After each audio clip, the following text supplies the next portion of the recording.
everybody's getting comfortable, I'd love to invite Megan Flanagan, the Executive Director of the Urban Land Institute of Minnesota. Excellent. Thanks, Jessie. Yeah. Oh, thank you. Yeah. Oh, this way? All right. I got to find my lens. All right.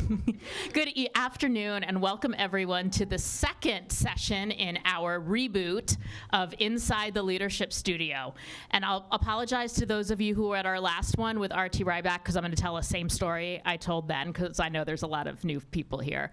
But about a year and a half ago, I had just started working at ULI, and I'd met with Jessie to have some coffee and get to know her as one of my ULI leaders. And she said to me, you know, we used to do this program and I really love it and I'd love to bring it back. And we chatted and she told me about it, and she mentioned it was inspired by Inside the Leadership Studio, which if anyone besides me, or Inside the Actor Studio, so if anyone besides me was in college in the 90s and maybe was into theater and artsy things, back when Bravo used to play Broadway musicals and art films and not Real Housewives, there's a wonderful series hosted by James Lipton called Inside the Actor Studio, and I know I was a theater major, so me and all my friends used to love watching it. And so when she mentioned about Inside the Leadership Studio, I was like, yes, that is right up my alley. And so I told Jessie, let's make this happen. And here about a year and a half later, we are here with our second installment. So I want to thank Jessie for taking the leadership on this project and reaching out to wonderful leaders in our industry to set up these events. I'm not going to talk a whole lot about ULI, but I am going to encourage you to check out our website for upcoming events. Our program has two of our key upcoming events, the Site Selection Program on February 5th and Emerging Trends in Real Estate February 27th. But we also have a number of other opportunities, including some wonderful programs put together by our Young Leaders Group. So go to minnesota.uli.org to find out all the wonderful chances we have to connect and network and learn from each other. But with that, I'm going to hand the mic back to Jessie. Thank you, Megan. If you joined us last time, this will be familiar, but if you are new to ULI or spending this time with me, I'm going to invite all of you to be a part of this container. So as we enter into this space, I want everyone to take a deep breath in. And as we breathe out, just relax our nervous systems a little bit. We all have busy lives. We have a lot going on. We have polar vortexes and babies and illnesses and projects. And as we take another deep breath in, I invite you to release that breath and forget about all of that for a little bit. And I'd like you to take another deep breath in and breathe out and put a little bit of yourself to the side. And that's really what we're trying to do here, is take a little space away to consider, to listen without judgment for a little bit longer, and be curious about new ideas, about people's stories, about new perspectives that can arise. And that comes when we're not flooded with all of that information and all of our baggage and our worries. We're also taking the time to focus on leaders who are showing up in a different way in their community. So we also want to have respect for that. It's not easy to sit up in front of a bunch of people you do and don't know and share earnestly from the heart. So please join me in welcoming Mr. Bob Gardner, our second leader that we're featuring. Thanks, Bob. Thank you, Jessie. But before we dive into all the questions, and to help Bob calm down, but for everybody, we're going to practice another mental health tool. I love normalizing all of this. It's super important for me in my life to be the healthiest mother and leader I can be. So we're going to practice something together. Last time we practiced EMDR, and today we're going to practice 4-part or box breathing. Has anybody heard of that before? Awesome. Can I add a twist to it? Yeah. Everyone raise your hand. Put it on your heart. I think that's the best way we could start ever, Bob. I love that. This is a really great, very, very simple tool I do with my kids all the time. It's kind of a nervous system force reset. So if you're coming from your fast, busy day like I am sometimes and I'm coming home, I'll practice this starting with 3 and I'll count to 9 and just kind of force myself to reboot into a sense of presence. Today we're going to just practice 3, 4, 5 because that takes about a minute. What we're going to do is count to 3 breathing in. We're going to hold it for 3. We're going to breathe out for 3 and hold that out for 3. Then we'll do it for 4. In, hold, out, hold, and 5. Now, I'll invite the lovely Miss Sarah Frakes-Malbauer to stand up. She's going to chime that for us, so you don't have to think. And what I love about this, though, and why it's so easy for anyone, including my kids, is counting just forces us to focus on something. So if we're having a hard time with that list or what's going on, slowing down, bringing that presence, the counting really helps us we're just right here doing that. So I love that. Hands on our heart. I invite Sarah to chime with us, and we'll all just breathe 3, 4, 5. And for anyone who's new to this practice, if it's hard to do the holding, I invite you to consider that being an elongation of your in or your out. So take your last few sips in, your last few sips out before we start again. Last prompt, though I won't be a stickler, is posture's great, and so our feet uncrossed on the ground. Awesome. Thanks. So we'll start with in.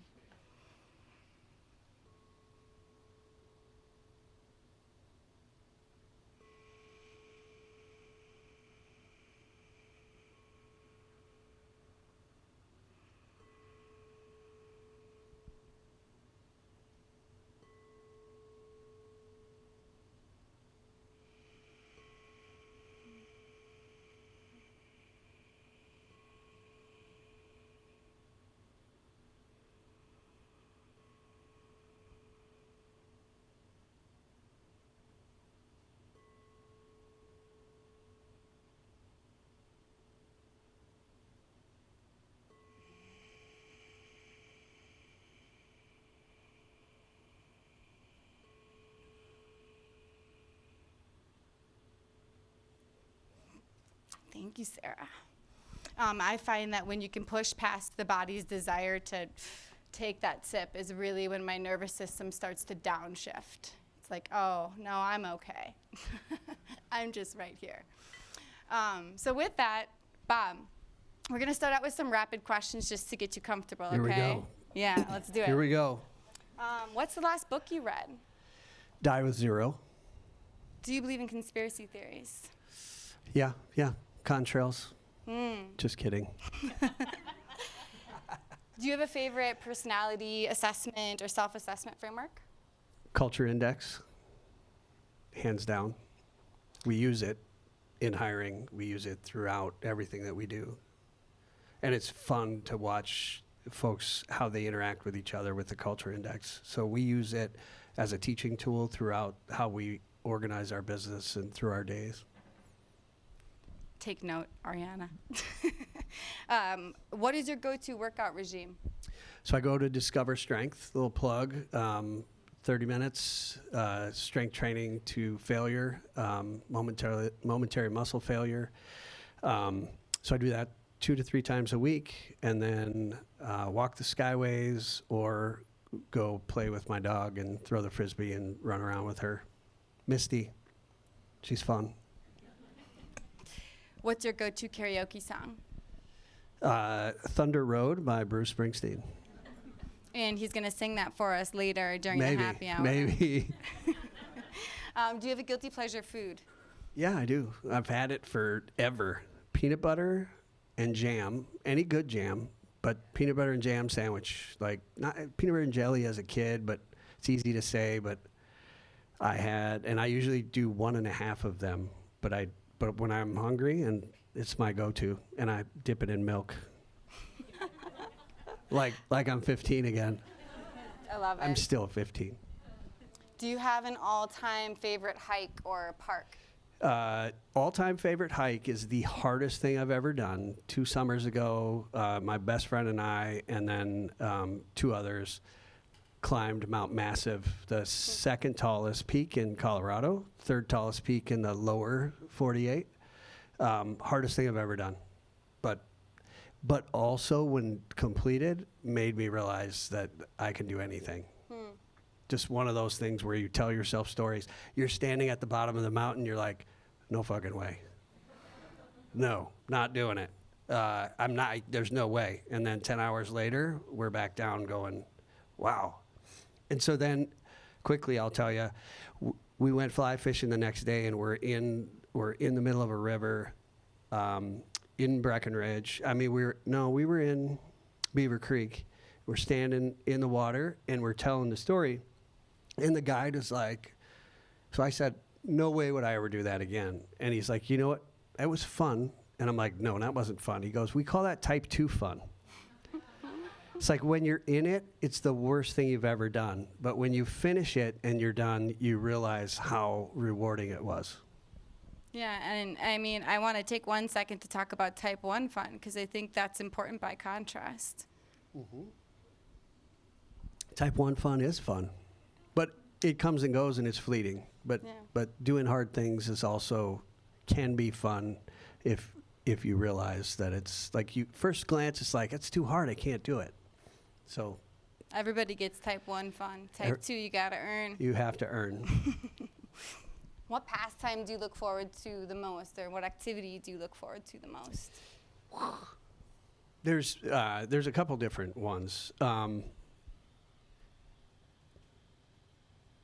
Watching my kids, my daughter dance, or my son wrestle, or my other son snowboard, or, you know, it's when my kids are out doing what they do and love it. Like, that's like the epitome of goodness. And then the other fun one is my wife hates it when the fall comes around, because I love watching football, both college and NFL.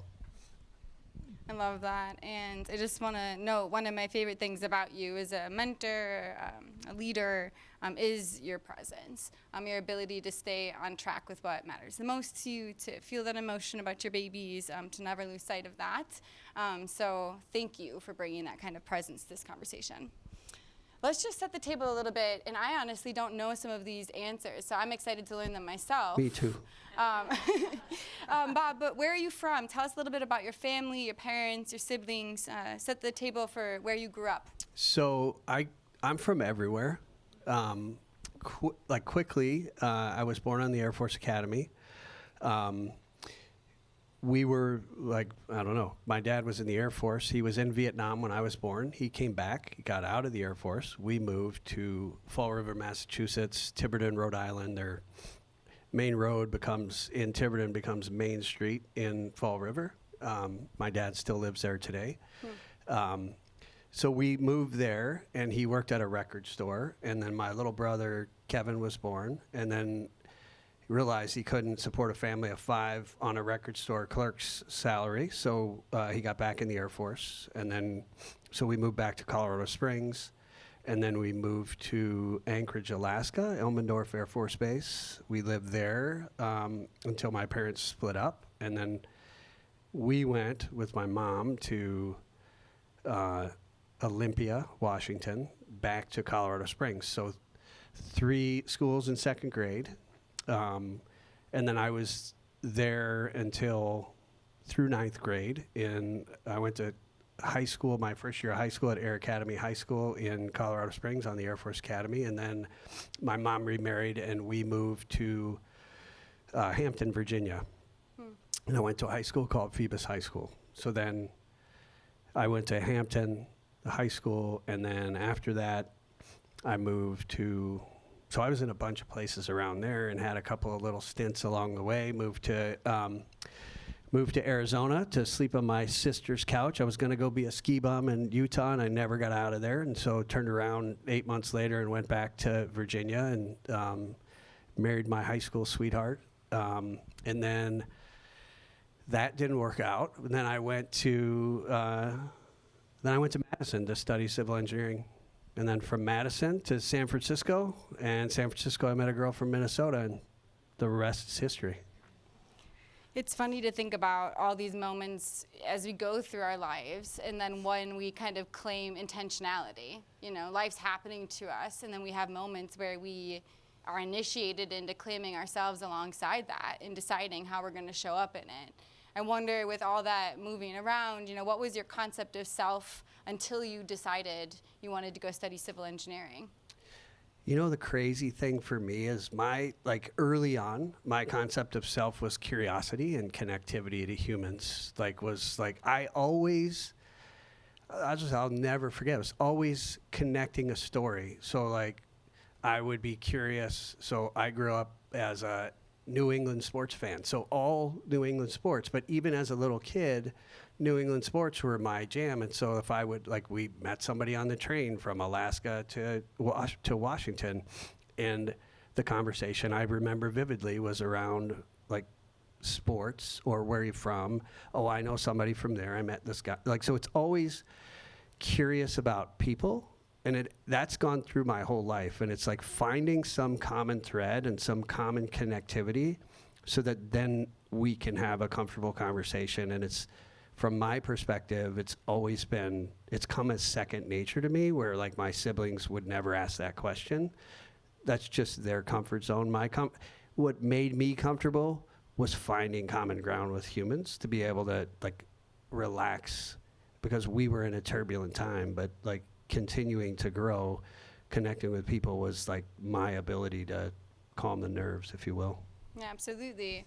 I would second that. You are very intuitive and have a lot of human, emotional, intelligence skills. I wouldn't say civil engineering is typically the route folks with those skills go. What made you want to study civil engineering?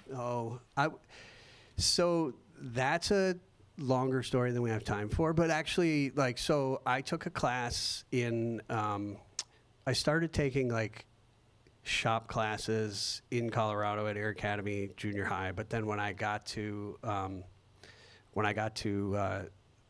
Virginia, I took a class called World of Construction, and some of the folks in the room have heard me tell this story before, but it was Harold Heinbaugh who was this gem of a human, and we were building a cross-section of a house, and we're learning about all the pieces and parts of construction, but it was a scaled-down model of a house, but nonetheless, we got to build everything. And so he was walking us through, you're gonna frame it, you're gonna put the floor down, you're gonna frame the walls, you're gonna frame the roof, you're gonna put the sheathing on.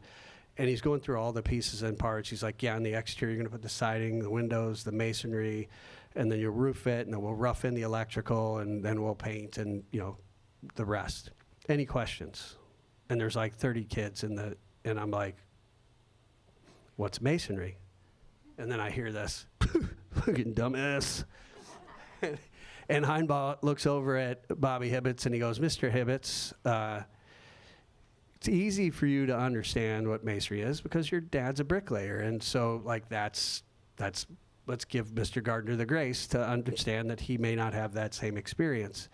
Fast forward to the end of the year, and there's an all-school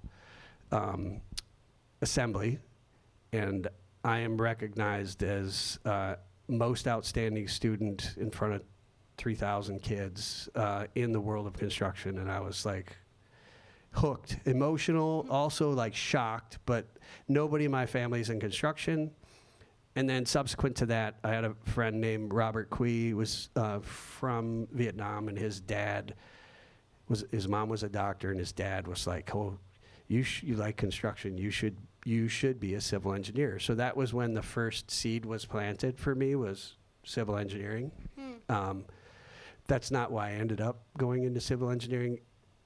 Ultimately, I did an apprenticeship working at Newport News Shipbuilding, building aircraft carriers and submarines as an outside machinist, meaning it was a 4-year apprenticeship, 40 hours a week, 10 hours of the week. We were in the classroom learning, getting our education. I started college, got a third of the way through my first semester and was like, I hated school when I was in high school, so I quit. And then I ended up at the apprentice school, and they were helped me get the footing that I needed to understand that I was actually a good student, but I was also a good worker. And so I finished that apprenticeship and then ended up moving to Wisconsin to study civil engineering. And I had a mentor, Frank Satchel, who I was like, do you think I could go to Virginia Tech or to somewhere out in California or wherever? And he's like, listen, you can go anywhere you want. And he was a PhD structural engineer, but to have somebody like that say, you have it, I think that's key. I mean, that's part of the reason we're having this conversation. It's part of the relationship you and I have. Right. Is there's just key, I call it my constellation, but sometimes we don't make sense on our own. We zoom out, we realize we're a part of a shape, and it does make sense. It's a shape. Right. And it matters how we see each other, that we support each other, that we shine that light on each other so we can rise to the role or position we want to be in. So that is key. And I think it's key we not rush through the story, too. For a lot of folks, just going to college and getting through that in a direct path does not equal success in the world. Figure out who we are, learning to discern, learning to hone ourselves, learning to focus. That's what we need to do, and it doesn't need to come in the same path. And I think that's key, in fact, that we don't just highlight the traditional way to get the place that we want to go. I echo that. There's a punchline to my civil engineering. I didn't graduate, so I finished. I walked across the stage, and I was your non-typical like engineer, right? So I went through my apprentice program, and I started at Madison when I was 25 years old, and finished just before I turned 30.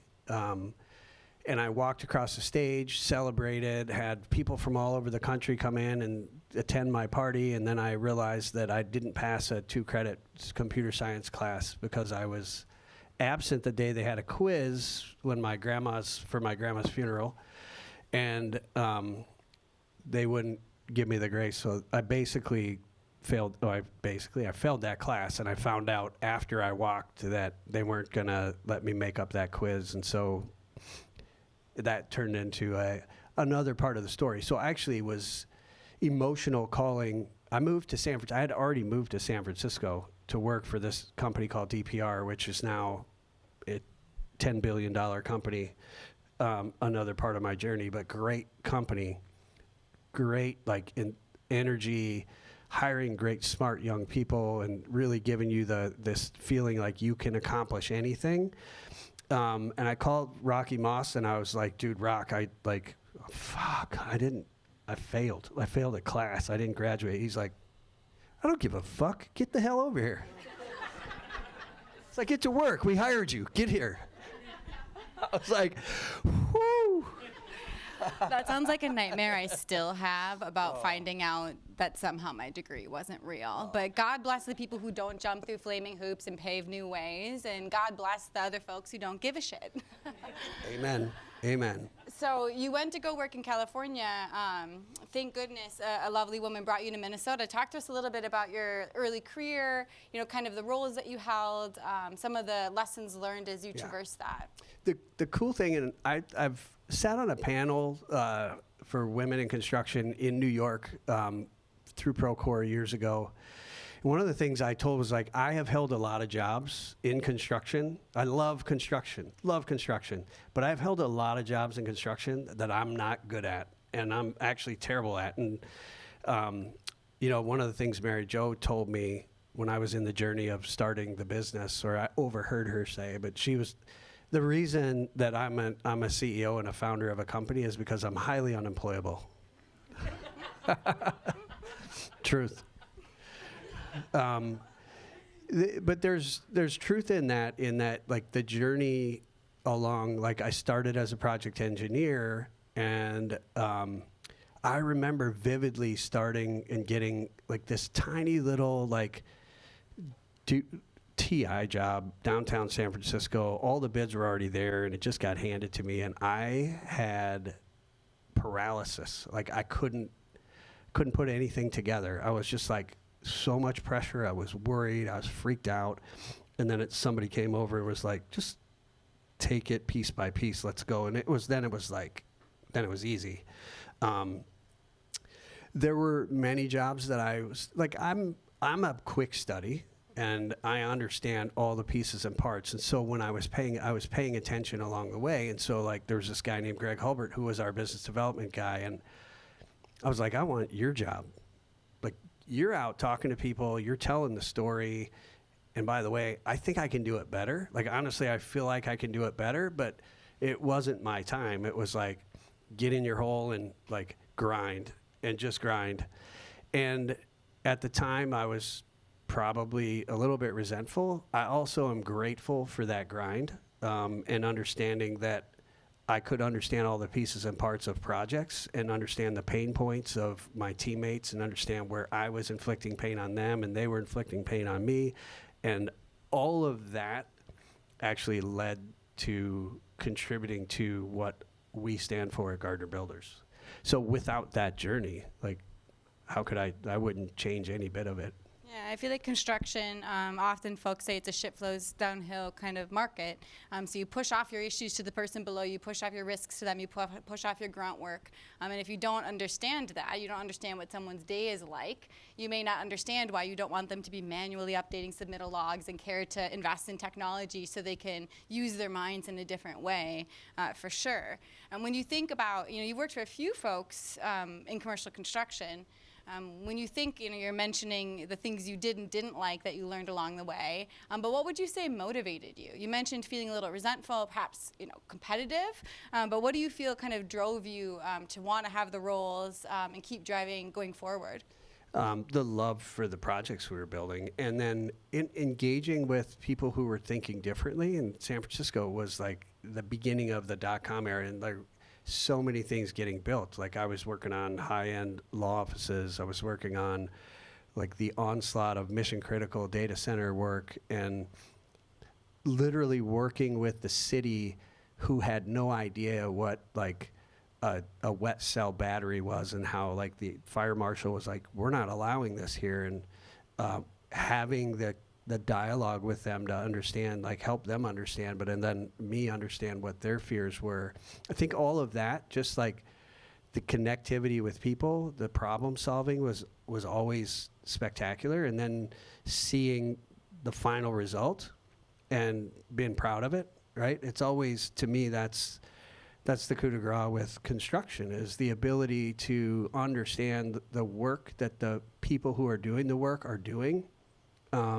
And that's a whole nother side conversation, and then letting them feel proud about it and having them feel proud about it, because when they're doing the work, they're super proud of it. No, nothing worse than having to tear apart something that you just put your heart and soul into. But I'm a big, like, a little love to the architects and designers in the room, but you've done a much better job at tooting your own horn of telling the story of the design.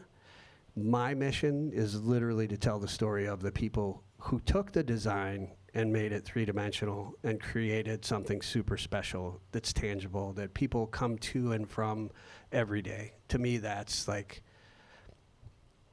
It's an invisible world. It is. It is, and there is nothing like seeing people's pride. People do care. I think often those people are overlooked. There's a number of issues in the construction industry I know that we're both pretty passionate about. One is mental health. We have predominantly a male industry. We obviously want more folks to join it, but there are recurring issues of being able to get the support that you need, to be open, to contribute, to be valued in the process.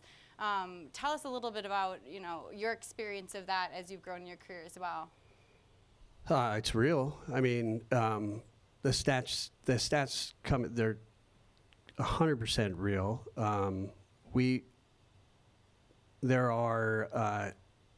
Construction is second to only veterans for suicide incidents. And you're not going to change it overnight, but creating awareness and creating space for people to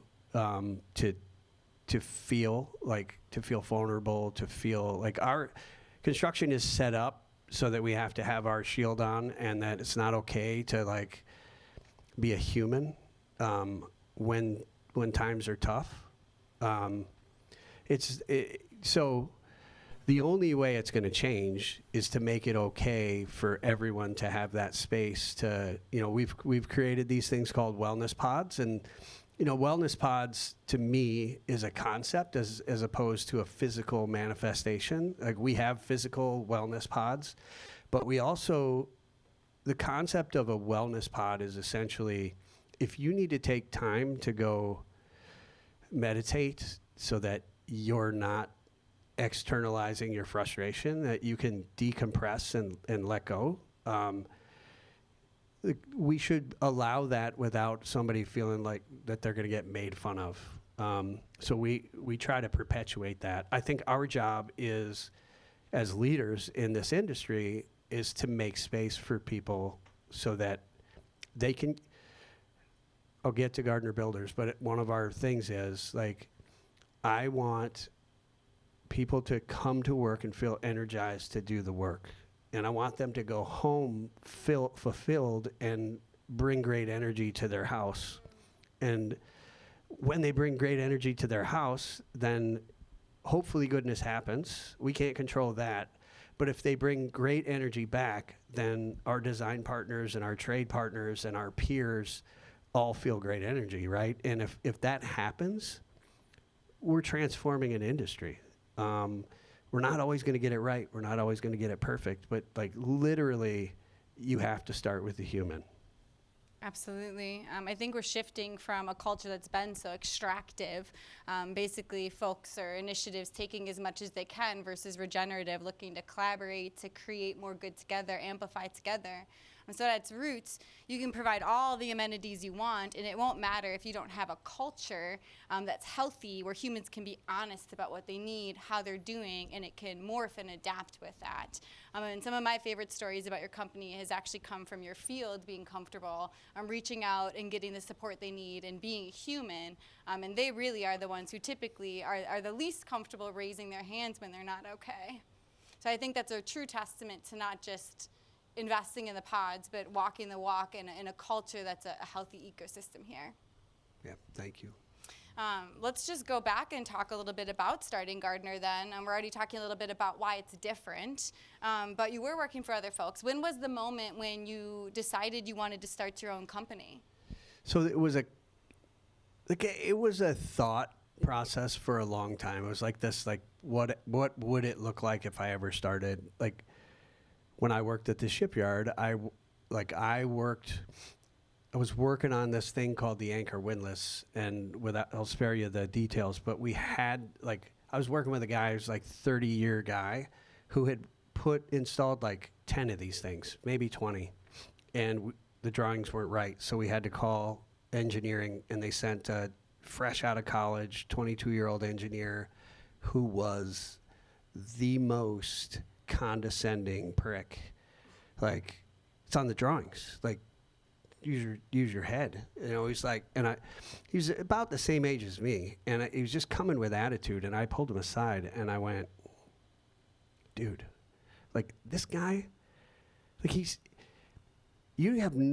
built 25 of these things. He already knows the answer, but it needs to be captured in a drawing so that we can change it, because if we don't, like, we can't build it. So I'm like, if you just listen and ask with curiosity, you'll probably get the answer really quickly, because he knows it. Diffuse the situation. He came back, was more humble, was less, like, combative, got the solution, and he learned something. He went back and drew it, and we could build it. And at that moment I said, dude, if I'm ever leading a business, like, field versus office, and our team hears it all the time, if we ever become a field versus office company, I fucking quit. And I mean it, like, and I say it again. But you can't just say that. It can't be a platitude. You have to back it up. And so things that we do to back it up,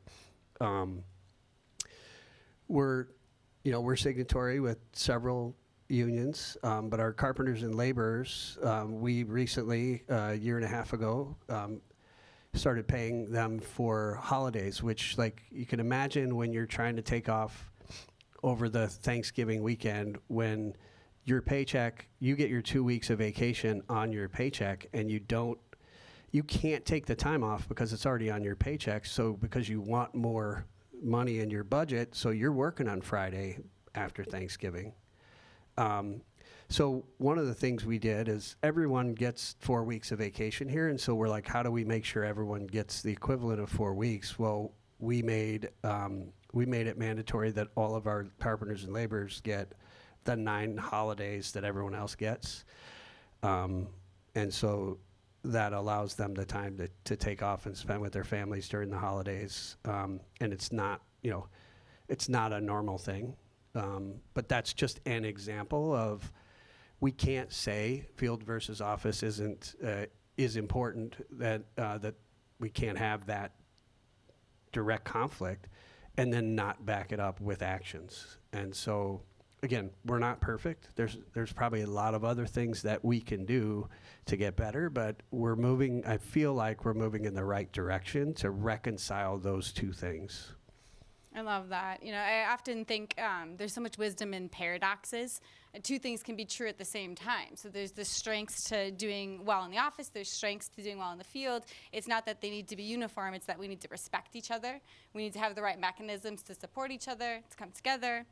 I think you do a good job of that. I also noticed it on gender. One of the things I was just noting before we started, just spying on you, frankly, was some planning in the other room for not maternity, but parental leave. So just doing little things of looking at your population, looking at your community, and wanting it to be a place where everyone is spending time with their new children, where there's not a disadvantage or a perceived disadvantage to hiring a woman, for example, who would be having young kids while they're working for you.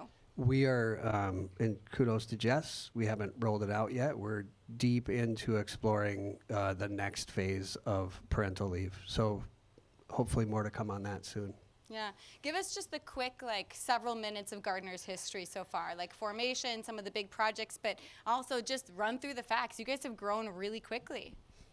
So I started the company October 1st of 2010. And we did $160,000 worth of revenue with by the end of that year. And it was Dave Hecker, who was basically volunteering, not taking a paycheck, just showing up every day and helping, and Jeff Coleman. And then we started to hire laborers and carpenters. So we started, it's fun. I have a pal who says founders tend to romanticize their founder's journey, and then they leave out the hard parts. So the hard parts were, we grew and we were winning great work and we were differentiating, but there were a lot of people that weren't on our side. And there were a lot of people that had loyalty to our competitors that would not give us pricing, and our competitors would threaten them with not giving us pricing. But all of that is seems like fair play in construction when you feel threatened, right? But we continued to grow, and then we got to a point where we were, 3 years in, just about $18 million in revenue, 15, 16 people on our staff. And we realized that we were $650,000 in the hole. And my wife, who had a great job at the time, had stopped working. We have 4 kids that were, when I started the company, they were 7, 6, 5, and 3. 2. So 7, 6, 4, and 2. So Gardner Builders was our 5th baby. But we started, and she had a great job, and we could live off of her salary, and that allowed me not to take a paycheck for 3 years. And then 3 years in, her job was complete, and she was staying home with the kids. And then all of a sudden, we had. Not only did wasn't taking a paycheck, we were negative. And so I was at this position of going, okay, what do I do? We're fucked. Things are not good. We're winning great work, but so I have a great mentor who was my roommate in San Francisco working at DPR, and he's the CEO of a company out there, and he and I, every month, would be on the phone. He was encouraging me to start, and then when I'm starting, he would check in on me, and I'm like, dude, I don't know what's going on. So he came out and spent 3 days, did a deep dive, and we just made minor tweaks, and those minor tweaks helped us turn everything around, and we changed our entire trajectory. We were doing great work, and we were winning great work. We just weren't charging appropriately for the work we were doing. So it's like we weren't charging mobilization to the job site. We weren't charging for cleaning up all the way from the loading dock, all the way up the elevator, all the way to the job site.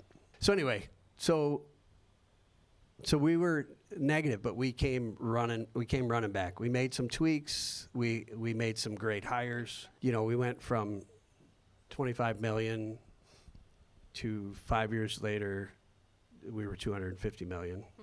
And then COVID happened and we went back a couple steps, but we'll probably close 24 out at like 365. Started as kind of downtown interior. We started out doing TIs. Yeah, we started out specifically and very like deliberately. It's like baby steps. Ask for permission, earn your way in, do great work for the hardest, most stringent, like strict, like where the rules are the rules, and if you break them, you're out. One of our philosophies is we want to be a great guest in the building, and when you show up, you know what happens with a great guest? They take their shoes off at the door, they make sure everything's good, they don't just walk up and open your fridge and start stealing your food. They're cognizant of and they're aware of their surroundings. And we know that like any place we go work, it's not our place.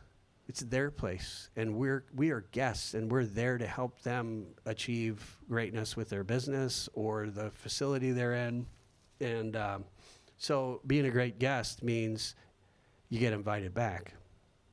And if you make their life easier, you're going to continue to get invited back. And so where some folks are like, well, I don't care if I walk out and leave footprints from the TI job on the 52nd floor, and I walk all the way to the freight elevator, and then I go down and I leave footprints all the way out to my truck. I don't care. Like, I'm paid to, do that job. It's your job to clean up after me. And we changed that, but it's not combative.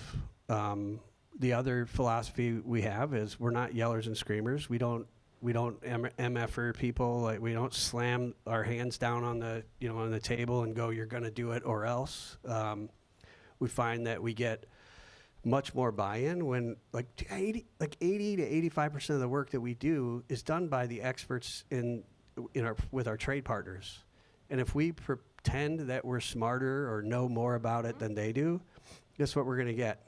We're going to get shown we don't know.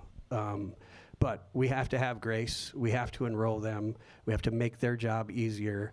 We have to make designers' jobs easier. They can't, like an architect or interior designer, can't pay them enough to draw every detail. So it's our job to understand the concept, ask really smart questions, build up their design, not talk trash about it, build up their design and make it easier for them to make money and easier for us to go build stuff. But if we start with a conflict, well then the work that we're hired to do isn't getting done. It's like we're just now creating friction, and it makes it more viscous. We want to remove the viscosity and move forward easily, right? So it's all human nature though. I tell our team all the time, like if I run up and I punch you in the chest, what do you want to do to me? Like figure out how to punch me back. But if I run up and hug you, you're going to want to hug me back, right? Unless you're like creeped out by that, right? That's not.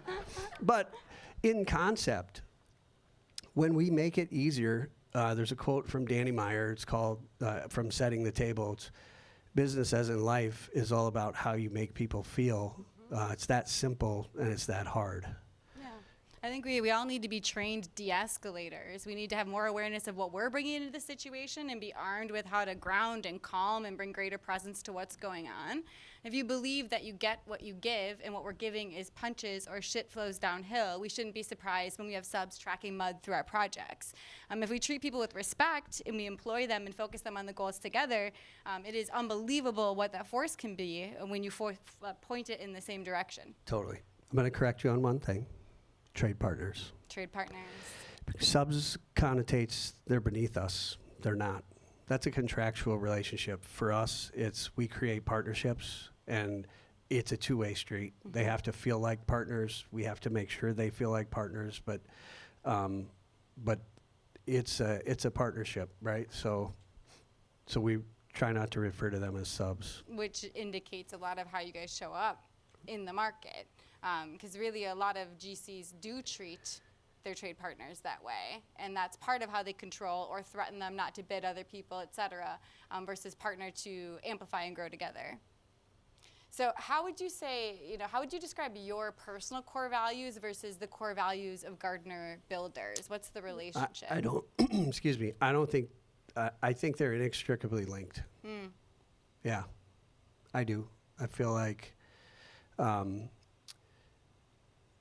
yeah, I mean, if I had to quote my own core values, I don't know that I can extract them separate from those of Gardner Builders.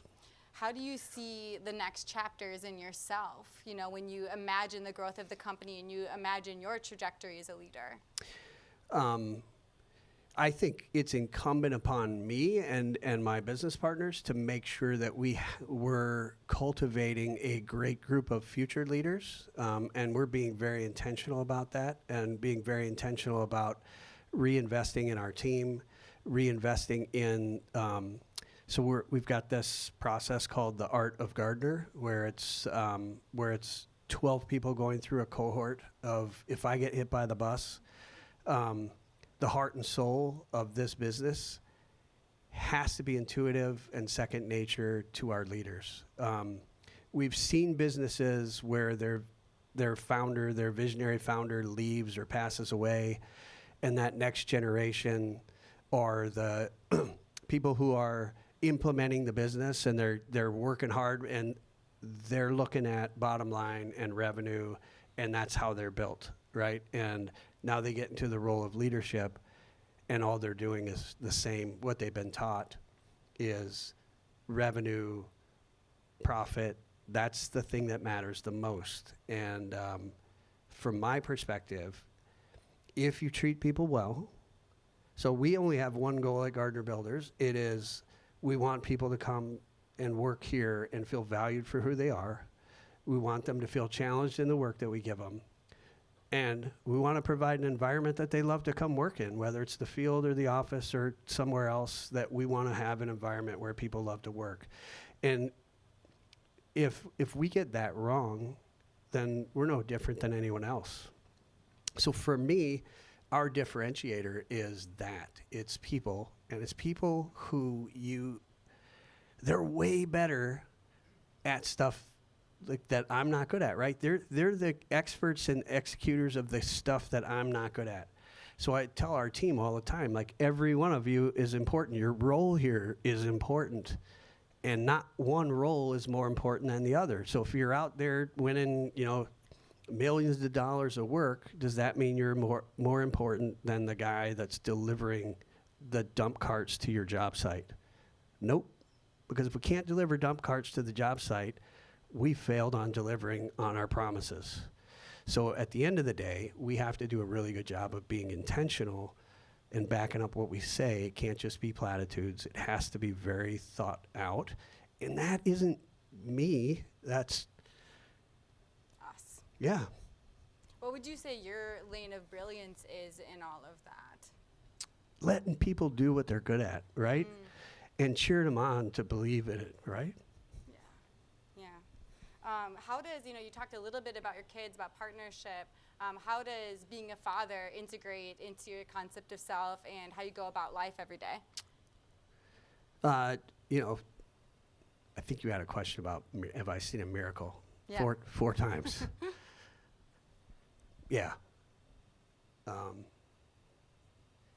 The cool part about having kids is, like, they're all so different, and it's marvelous to watch them, like, create their own space in the world. But it's also, like, your heart breaks when their heart breaks. When they fail, you feel like, oh God, it's tough.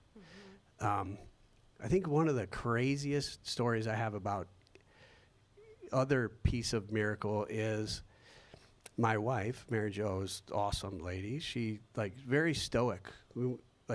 But we had Adam, and when he was born, we're walking around like Tacomas, and she's looking at him, and all of a sudden she just starts bawling. And I'm like, what? He's like, is he choking? What's going on? And she's like, this is crazy. She looks at me and she looks at him and she's like, I will never not worry about him for the rest of my life. And I went, whoa, whoa. Which is true, though. It's so true. But yeah, kids are, you want to set a great example, and you want to have this, like, feels like a true north. Again, none of us are perfect, and, they've seen me make a ton of mistakes. Hopefully there's grace, and hopefully there's, like, they're better people for knowing that none of us are perfect. Vulnerably sharing that with them. Yeah. Yeah. How do you invest in your personal development and well-being? It's, I try to, like, part of that is, like, taking care of myself physically, but also going on wellness retreats. You and I have talked about it. I went through this thing last summer called the Hoffman process in the UK. One of the most, like, viscerally, like, emotional things I've ever done, but it's life transforming. But part of it is a lot of closed eye visualization. So one of the things I do I do it religiously every night, as I open up the call map and do, like, meditation to go to sleep. It's cool. But yeah. I really think the future is intersectional. Not that we go from place to place, but we learn how to truly respect our own personal experiences and someone else's. When we talk about construction, I think there's a lot of misunderstanding about how this work works and how to be successful at it. I think you're a paradigm shifter with that. I think you look at it fundamentally differently. I hear you say so many different strategies and tactics and ways to look at it, but I really deduce it to hearing you say you want to be a net positive company, that the people that come to work here, that everybody that partners with you is better off for having done so. They're better, they're healthier, they're filled up in the process. Amen to that. And I also feel like the counter to that is that we're better by having experienced them. Mm-hmm. And if we can do that well, right? Like, if we part ways with people, it's a no harm, no foul. Let's just hope at the end of the day, if you and I work together and you can't shine your star here, that there's not a role here for you to shine your star. Doesn't mean your star shouldn't be shown. That it's like, it means that it's not the right time or the right intersection of us working together. But it doesn't mean we're bad. It doesn't mean you're bad. It means we're going to part ways, and we'll help you find a great place to shine your star.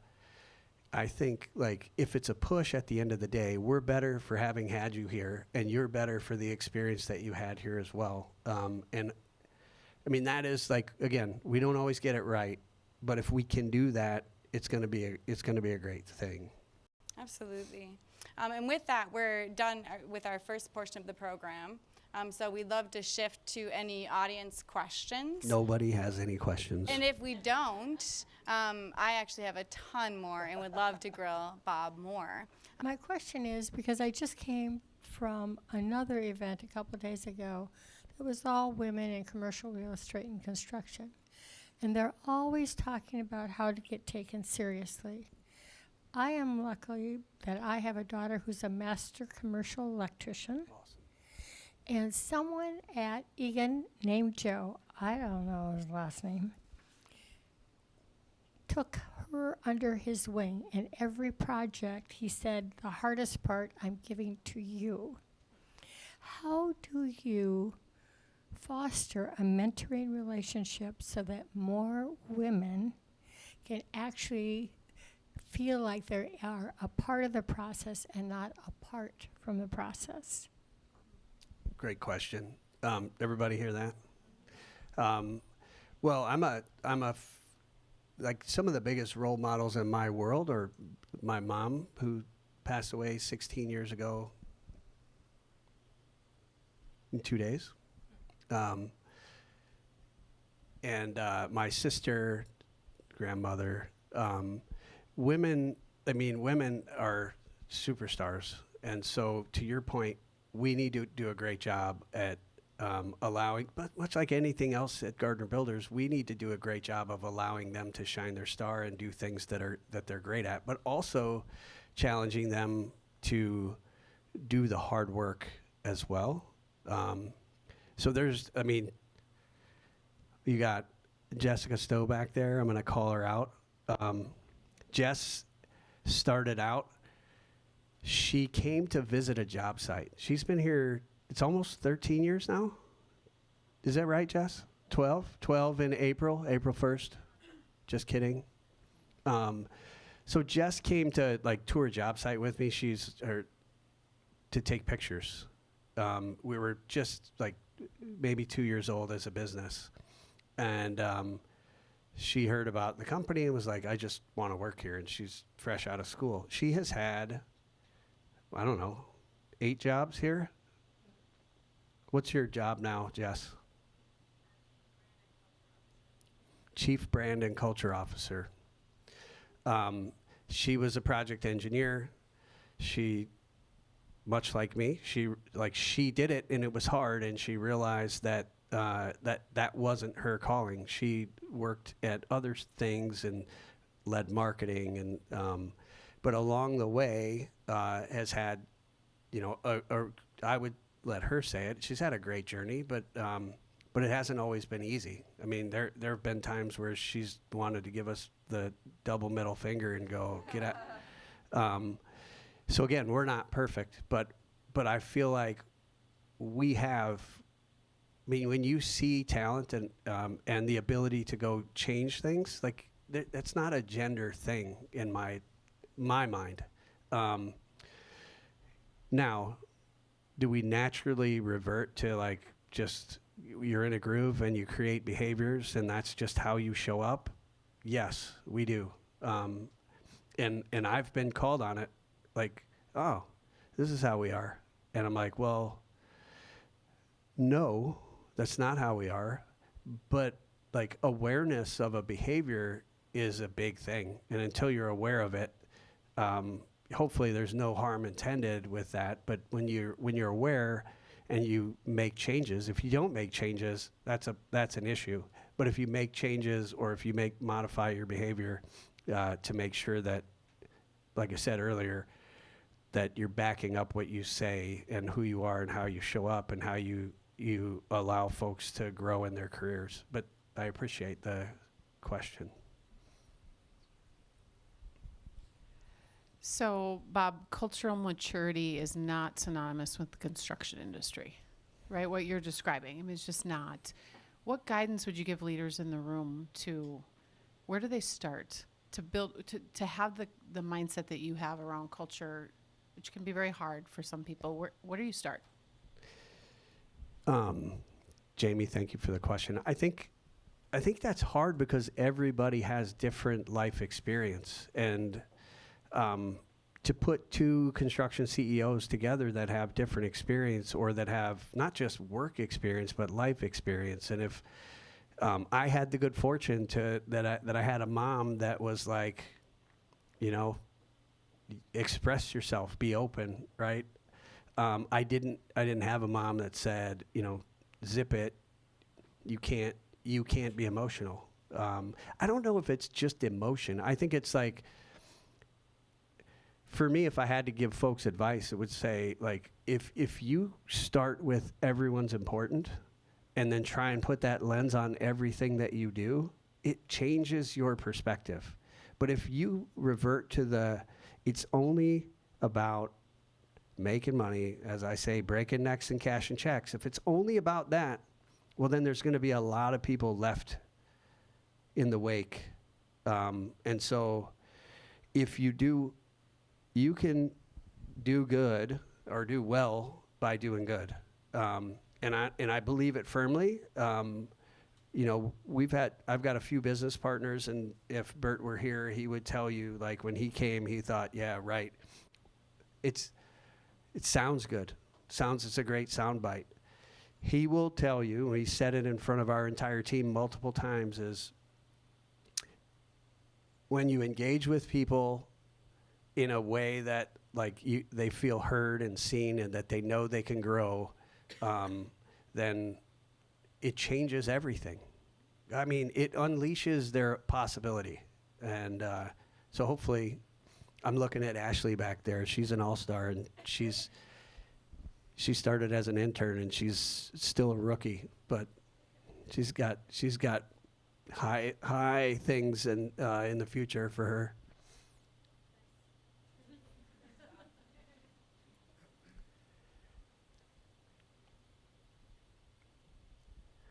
Anybody? Anyone?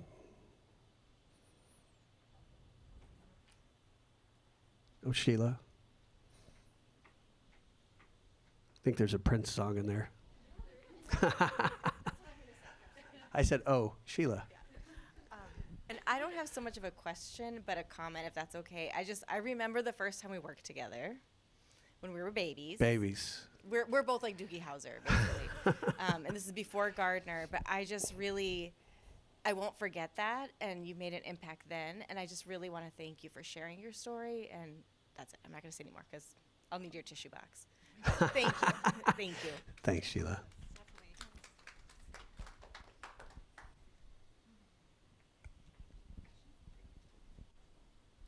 So earlier you mentioned you were $650,000 in the hole, and when you're looking at your spreadsheets or your accounts or whatever, how do you come through that, and what stops you from giving up at that point? That's a great question. There were a lot of days that I felt like I could have, but there was no way to go back. There was no other alternative. My wife didn't have a job. We had families that were relying on us. Our team was doing the work that we put in front of them, and they were crushing it. So shame on us.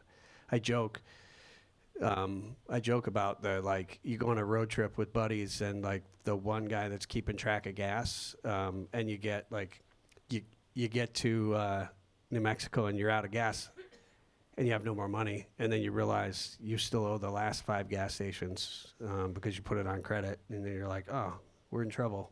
You kick that guy out and keep moving, and then reflect on how poorly you managed your team. So I think we did, looking at my wife and kids, and then looking at the team and realizing that, and then having a mentor who said, look, tweak, a couple little tweaks, let's try this. I mean, we erased that, plus we're really good. So we just started charging for the things that people expected we were going to do anyway. And it wasn't, it's not earth-shattering. We just focused on fundamentals. Thanks for the question. Yep. I think we're getting the hook. Thank you, Stacy. This is really great, Bob. Thanks for Onyx team Oh, inviting Stacy, me. good to see you. I'm really curious about I love your comment about there is no difference between the field and the office. And I love what you said about how a founder can get all weepy-eyed about what they did and never talk about the tough times. Because it's the tough times that really build you and teach you all those things. Do you have a system set up for mentoring in the office and out in the field that carries over your values and what you believe in? Yeah. So that Gardner keeps going. We strong. do, and I really appreciate, Stacy, thank you. We really, we're super intentional about, so Jeff Coleman, who's our co-founder, after 10 years retired, moved to Hawaii during COVID, came back 4 years later, and is now running our field operations in Milwaukee. The reason our field is as spectacular as it is because Jeff was super intentional early on about having one-on-ones with all of our superintendents, and then having the folks that run the carpenters having intentional meetings. And then we do all hand staff meetings, but then twice a year we do what we call vision meetings. And last year the first half was external hospitality, where we had Gavin Kaysen come in and we did a deal, and talked about how construction and restaurants, high performing, are very similar in how they operate, because you have a lot of people back of house that don't get any love. They don't get the glory. They're not out there high-fiving with the clients who are, tipping the server, thousands of dollars. And it's like the person doing the prep is like, well, I'm part of that. And so from our perspective, so we do that, and then we did another one which was focused on internal hospitality, and that we call ourselves a hospitality company that happens to be in commercial construction. And it's off of the concept of enlightened hospitality. Yeah, right? But but we bring everybody on our team. This isn't just for the people in the office or the managers. It's like all of our carpenters, all of our laborers, all of our apprentices, superintendents, accounting, everyone comes. And some people are like, I got shit to do. And I start the meeting with, hey, some of you might feel like this is soft. And my response to that is, you've heard me say it earlier, fuck that. There's nothing soft about helping people make your job easier. But when you get engaged with people and you know them as humans and you know their struggles and you know how maybe what you're doing unintentionally is hurting their productivity, so we're intentional about it. And my message to our team is, you might think the most important thing right now, the most important place for you to be is out there installing units on the job site, and that's what you're getting paid to do. And I'm like, I'm telling you that being here, getting to know your peers that you don't work with daily, but also understanding how to make their lives easier and how they can make your life easier is going to make us 1,000 times better going forward. So the most important place for you to be right now is right here. Thank you for the question. Out of time. Thank you, Bob. But I love finishing on that note. We do have cocktails, appetizers, networking for the next hour. I really firmly believe in continuous improvement. We didn't talk at all about lean and traction, but we're both obsessed with lean and traction. And one of the key components is just always looking at continuous improvement, giving that feedback so we can be better. So please give it to us. Let us know other leaders we could feature. Let us know components of how we facilitated this that you'd like to see differently. But when we did our continuous improvement from the first round, one thing we noted is, I'm really energetic, this is really energetic, and then everybody just kind of just bounces off each other and out the door. So one piece that we noted we could do better at is facilitating focused discussion. So I came up with 4 questions today, and just as an invitation, a prompt, as you talk to someone, I invite you to talk to someone you don't know and answer one of these questions, whichever is most compelling to you. So the first is, what inner call or calls have you been ignoring? The second is, what skill sets would you like to further develop and share? The third is, what topics or subject areas are you growing more curious about? This does not need to be work-related, any of these. And then the fourth is, what support or resources would be helpful for you in your journey? And with that, I'd just like to thank all of you. I especially want to thank Bob. Please join me in a round of applause thanking Bob. Thank you. Thank you, Jessie. And for You're hosting awesome. us here. Thanks, Bob. And for the Urban Land Institute of Minnesota, many of you guys don't have a lot of experience with our organization.